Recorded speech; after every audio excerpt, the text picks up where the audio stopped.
Georgia congressman goes to bat for an Army chaplain he claims was wrongly warned about using religion in counseling services.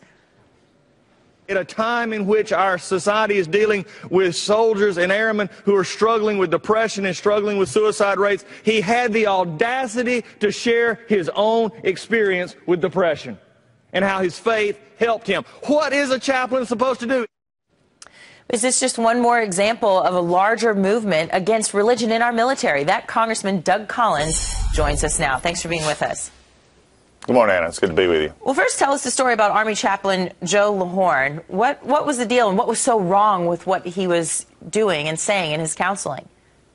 Well, frankly, there's nothing wrong, and I think that was the whole point of this issue. Chaplain LaHorn was giving a normal brief on suicide prevention at the Army Ranger Camp up in Lumpkin County, Dahlonega, up in my district. And after the fact, someone up the chain of command decided that using scripture or talking about his faith was something he shouldn't be doing.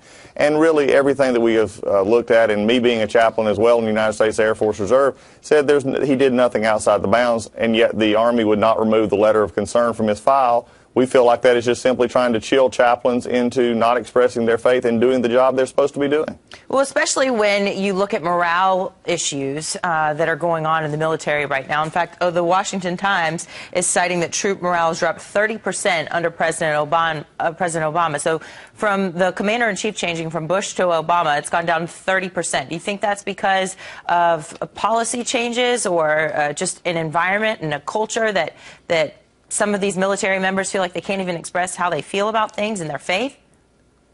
Well, I think right now what we're dealing with is people who claim to be tolerant are actually the most intolerant, especially when they have hearable beliefs that they truly don't believe in. Chaplains are there for everyone, whether they have faith or no faith. And the chaplains need to be able to operate under their own faith background and also operate within the military. And right now there seems to be under attack for doing just that.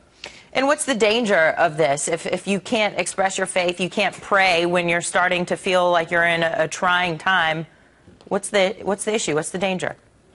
Well, the danger is we're in an environment where our military needs to always be at the top of readiness. And readiness means not only physical well-being, but also mental and spiritual well-being. And so that's why it is important that chaplains are able to continue their role in the guidelines that have already been set forth. And it's time for people to stop using the political correctness and let the chaplains do their job. Good chaplains can work with people of faith or no faith. And what's happening right now is you just have a minority group that basically wants to say that this should not be a part of the military.